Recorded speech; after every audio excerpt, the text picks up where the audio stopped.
Well, hello again. Glad you're back. Did you have a good week?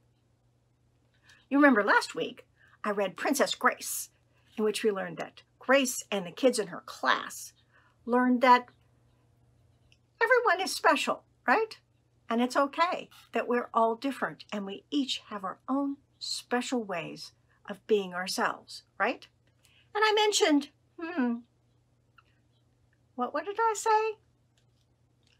I said, maybe one of your jobs is to figure out how you are special, how you are going to help other people and show God's love, right? Well, today's story I'm going to read is called Emmanuel's Dream. And though Princess Grace was a pretend story, right? Somebody just made it up.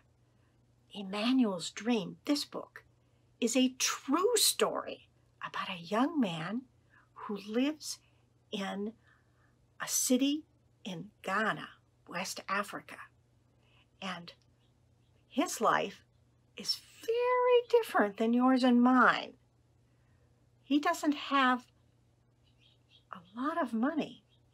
His family is very poor. And let's read and find out what happens to him and how he decides to change the world. Okay? Let's read. Emmanuel's Dream, the true story of Emmanuel Ofosu-Yaboah, illustrated by Sean Qualls and written by Lori Ann Thompson. This true story takes place in the West African country of Ghana. In Ghana, West Africa, a baby boy was born. 2 bright eyes blinked in the light. 2 healthy lungs let out a powerful cry. 2 tiny fists opened and closed, but only 1 strong leg kicked. Most people thought he would be useless, or worse, a curse. His father left, never to return, but his mother had faith. Her name was Comfort, and she named her first child Emmanuel, meaning God is with us. As Emmanuel grew, Mama Comfort told him he could have anything, but he would have to get it for himself. He learned to crawl and hop, to fetch water and climb coconut trees. He even shined shoes to earn money. Most kids with disabilities in Ghana couldn't go to school. Still, Emmanuel's mother carried him there until one day she said, "You're too heavy." From then on, Emmanuel hopped to school and back, 2 miles each way on 1 leg, by himself. At first, nobody would play with him, so Emmanuel saved his money and bought something none of his classmates had, a brand new soccer ball. Of course, he would share it, if he could play too. Lunging and spinning on crutches his grandmother had found for him, and kicking the ball with his good left foot, Emmanuel earned their respect. His new friends sometimes used their lunch money to rent bikes. Would Emmanuel be able to join them? His friend Godwin pushed him fast so he could balance. Over and over again, Emmanuel fell hard, but finally he rode. When Emmanuel was 13, Mama Comfort got sick, very sick. She could no longer sell vegetables at the market, and Emmanuel's sister and brother were too little to work. He would have to support them. Against his mother's wishes, Emmanuel snuck out and boarded a midnight train to the bustling city of Accra, 150 miles away, alone. He didn't know it then, but it would be 2 years before he saw his family again. Emmanuel arrived full of hope. There were so many people, but no one would hire him. Shopkeepers and restaurant owners told him to go out and beg, like other disabled people did. Emmanuel refused. Finally, a food stand owner offered him a job and a place to live. When Emmanuel wasn't serving drinks, he kept busy shining shoes. He earned money and sent it home. One morning, when Emmanuel went to buy shoe shining supplies, the shopkeeper thought he was there to beg and scolded him. Insulted, Emmanuel slammed his money down on the counter. The shopkeeper apologized, but Emmanuel would never forget. When Mama Comfort grew sicker, Emmanuel went home to be with her. From her bed on Christmas Eve, she told her son, "Be respectful, take care of your family, don't ever beg, and don't give up." By the next morning, Emmanuel's beloved mother was dead. He was heartbroken, but he knew her last words had been a gift. He would honor them by showing everyone that being disabled does not mean being unable. It was a big dream, but Emmanuel had a plan. Emmanuel had a sharp mind, a bold heart, and one strong leg. All he needed was a bike.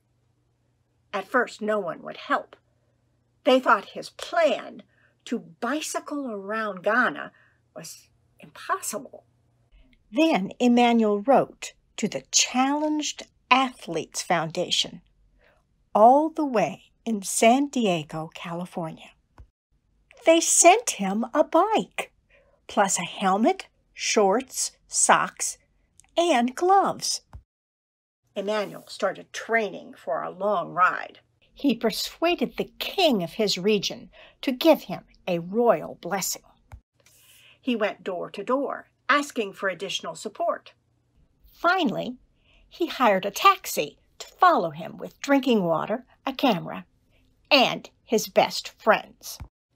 Then Emmanuel tied his right leg to the bike's frame, jammed his left foot into a flip-flop attached to the pedal, and rode. Emmanuel pedaled through the bustling city of Accra. He pedaled through rainforests, over rolling hills, and across wide, muddy rivers.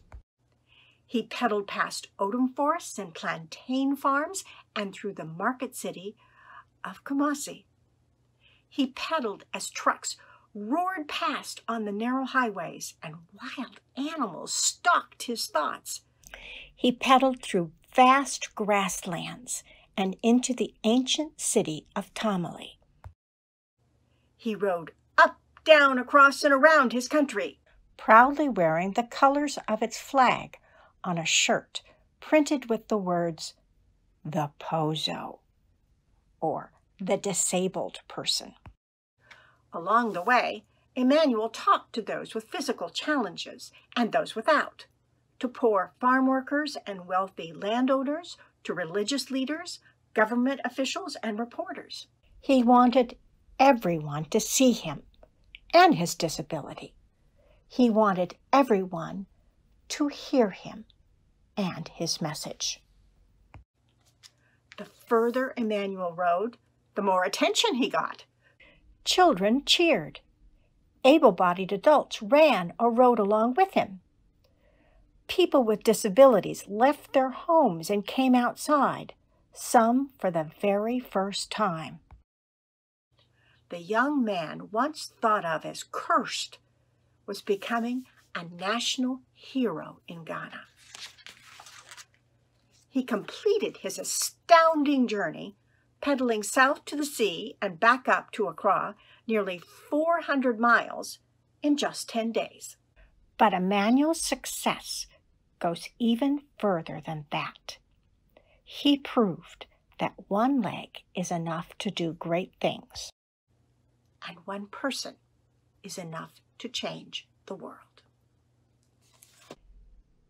And since that ride, when he was 24 years old, Emmanuel now has a prosthetic leg. And look, he's still riding a bike. So wow, a true story, huh?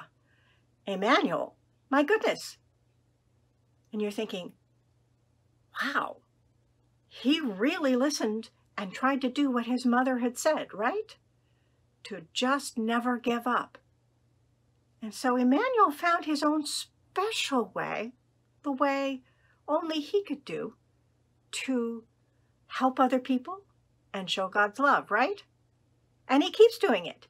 When he first rode around Ghana, when he was 24 years old, it was something amazing, right? But he just didn't stop at that. He kept talking to people in the government of Ghana. He talked with people around the world, and he got things to change in Ghana itself. The government eventually, with his encouragement and lobbying, passed a law that said, people with disabilities have the same rights as other children and people, right? And since then, he's not stopped. He has a scholarship fund that he manages to help kids with disabilities go to school, right? And he helps organizations distribute wheelchairs to kids who couldn't go to school without them, right? And more than that, he continues talking. He talks to people in the government in Ghana, to people around the world, organizations and school children, to say, people with disabilities are just the same as anybody else, right? We're just as smart. We can do just as many amazing things, right? Because each one of us is special, right? Each one of us can change the world. So, have you thought about what it is you're going to do to change the world, to be special? Because remember, it doesn't matter who you are or what you do, because each one of us has got some special gift to share with the world that shows other people how much God loves us and how much God loves them, right? So I'll see you next week. We'll read another cool story. And wow, it's probably going to be the start of Christmas season, isn't it? Wow, how the year's gone by fast. Okay? See you next week. Bye-bye. And Emmanuel would like you to know, in this world, he says, we are not perfect. We can only do our best.